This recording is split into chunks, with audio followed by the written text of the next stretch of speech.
Ça me rappelle quand on était quand j'étais îlotier et qu'on allait au contact des gens, ce que beaucoup de gens demandent aujourd'hui, notamment, pour le coup, même la LFI le sollicite, où on allait au contact des gens et ce qu'on appelait, nous, c'est le langage police de radio, c'est les JV, les jeunes voyous.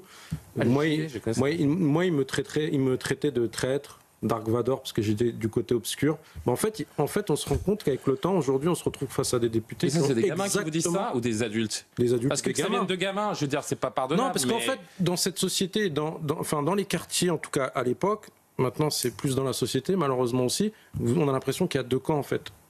Il y a le camp, c'est dur ce que je veux dire, mais on dirait qu'on essaye de créer un camp des Blancs, un camp, mais c'est grave, mais c'est une réalité. C'est la communautarisation de la société. Voilà, exactement. Et moi, je trouve ça vraiment dommage, alors que là, la France, faut pas oublier ce qu'elle a fait pour, moi, j'estime pour mes parents. Ils n'ont pas eu trop le choix, mais en tout cas, ils étaient obligés de venir en France pour travailler parce qu'on les a incités, c'était comme ça.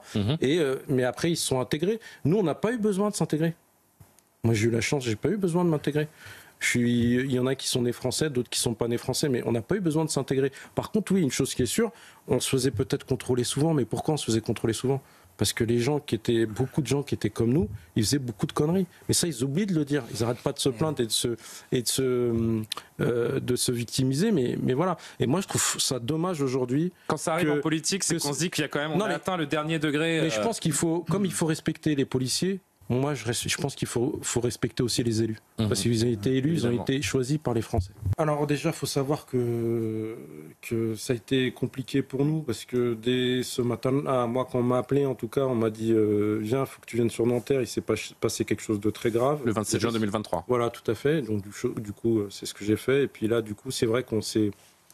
Si je puis dire, on s'est réparti les rôles au niveau de l'organisation syndicale Unité. Vous avez le départemental dont il parle dans l'interview, Sébastien, qui gère les Hauts-de-Seine, qui a pris en compte Florian de A à Z. Moi, j'ai un de mes gars aussi qui a géré, qui est à l'hôpital. Ça s'est pas bien passé d'ailleurs sur place, parce que en fait, les choses ont été très vite. En fait, il y a eu, je sais pas comment on peut appeler ça, mais en tout cas, on a visé toute la police d'un coup. On sentait que ça allait partir dans tous les sens. Donc là, on a décidé, nous, de prendre la parole tout de suite pour dire, voilà, déjà, premièrement, comme on l'a dit tout à l'heure, il y a une présomption d'innocence. Et surtout, on a dû mettre un dispositif de sécurité en place parce que dès le départ, il était menacé, lui, et l'ensemble, et aussi quasiment tous les policiers des Hauts-de-Seine, menacés sur les réseaux sociaux. Et on a vu ce qui s'est passé le soir. On rappelle qu'au plus haut sommet de l'État, la culpabilité de Florian a été visée. Je rappelle les mots du chef de l'État. 24 heures après la mort de Nahel, nous avons un adolescent qui a été tué. C'est inexplicable, inexcusable. Il en parle dans l'interview, j'ai été surpris, et j'en étais content, parce que vous savez, quand vous devez... Moi, je vais parler pour moi, en tout cas, porte-parole Île-de-France. C'est toujours difficile de parler pour un collègue de terrain, alors que personnellement, j'y suis plus. Donc, on se pose toujours la question, est-ce que j'ai une légitimité ou pas? Mais de ce que je dis, en tout cas, quand il parle de difficultés psychologiques, quand il parle de soutien, quand il parle des menaces et de combativité, jusqu'ici, c'est ce qu'on a, nous, retranscrit sur vos plateaux. Et ça me fait vraiment plaisir, parce que j'avais peur, vous savez, on a peur quand même de se tromper, dire des bêtises, parce que... Et il dit quelque chose, à un moment dans l'interview, qui est pour moi, à mes yeux, très très fort, et qui, je pense, touche tous les policiers, c'est qu'il dit que maintenant, enfin, quand même il vit les choses, maintenant, je me lève le matin et je me dis, voilà, j'ai dit au revoir à mon enfant, je pars au boulot, maintenant, je sais que je peux... Ne pas rentrer le soir, en tout cas... en fait. Et ça, c'est incroyable. Je sais pas, les gens se rendent pas compte, pour un policier, à quel point ça peut être difficile de vivre ça. Quand c'est un policier, parce qu'on n'est pas... Il y a une épée de Damoclès au-dessus de la tête de chaque flic de France. Je dis pas qu'on est tous des policiers parfaits, c'est pas ce que je dis. Il y a vraiment une il y a des brebis galeuses comme dans chaque corporation. Comme la société, la police est à l'image de la société. Mais là, vous avez vraiment le profil. Et je trouve qu'il a été humble quand il se présente dès le départ. Il dit oui, je suis rentré dans l'armée, j'ai fait 5 ans, j'ai été cadet. Déjà, pour passer de l'armée à commencer cadet, le plus petit grade chez nous, et puis passer son concours, enfin c'est beau. Et puis il oublie de dire qu'il a eu une MSI, médaille de sécurité intérieure. Un collègue qui a 30 ans de carrière, il peut ne jamais l'avoir. Il y en a beaucoup qui ne l'ont pas eu. Il a au moins 2 ACD, 2 actes de courage et dévouement. Il n'a aucune sanction. Il a passé ses examens. Je veux dire, il a un profil vraiment du policier parfait. Il n'a pas le profil du cow-boy, comme on dit, et comme certains ont voulu le décrire. Et en fait, nous, et c'est pour ça que j'en veux, pas une partie de la société, mais les gens, des fois, je les croise dans la rue, ouais, mais il fallait faire ci, ouais, mais il fallait faire ça. Mais non, en fait, C'est un petit jeune. Non, il n'y a pas de petit jeune en fait. Il y a 3 jours avant, ce jeune-là, il y a une instruction, on va respecter, la justice va se faire. Mais il y a 3 jours avant, ce jeune-là, il était en garde à vue pour un problème de défaut de permis, de refus d'obtempérer, donc pour les mêmes motifs. Et 3 jours après, qui c'est qui doit encore gérer la situation? C'est un policier qui est irréprochable. Donc franchement, je ne sais pas s'il me voit, mais en tout cas, je veux lui apporter clairement mon soutien. Et je sais qu'il y a beaucoup de Français, je les remercie aussi, parce que nous aussi, on a eu des mots de beaucoup de gens qui nous soutiennent encore dans la rue. Moi, je prends les transports tous les jours et qui disent vous faites pas un métier facile. Bien sûr. Et on vous en remercie. Nous, on a demandé il y a quelques années, on le revendique toujours, des juridictions spécialisées en fait. Parce que les gens ils jugent de l'extérieur, mais il y a 30 ans, c'était pas comme ça. On n'était pas accueillis dans les quartiers.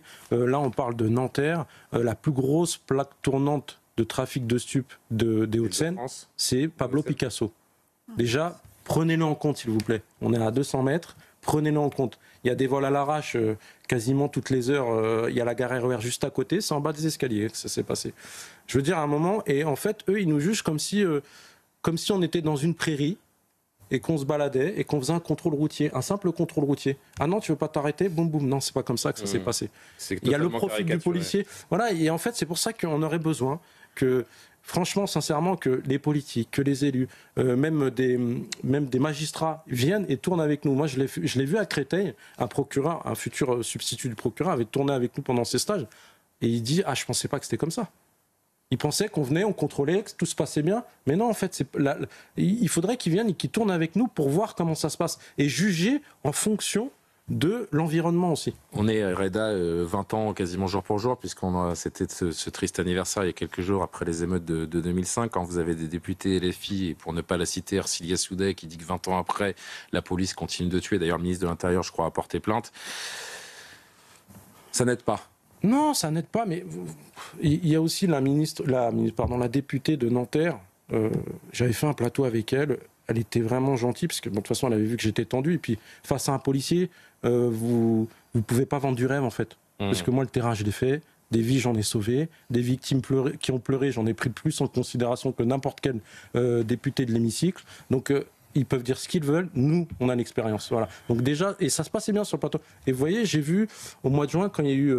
je ne sais pas comment on appelle ça, commémoration du décès de ce jeune homme, et ben elle a mis un tweet. Et sur ce tweet, elle a dit, voilà, le lien, et elle a parlé de violence policière.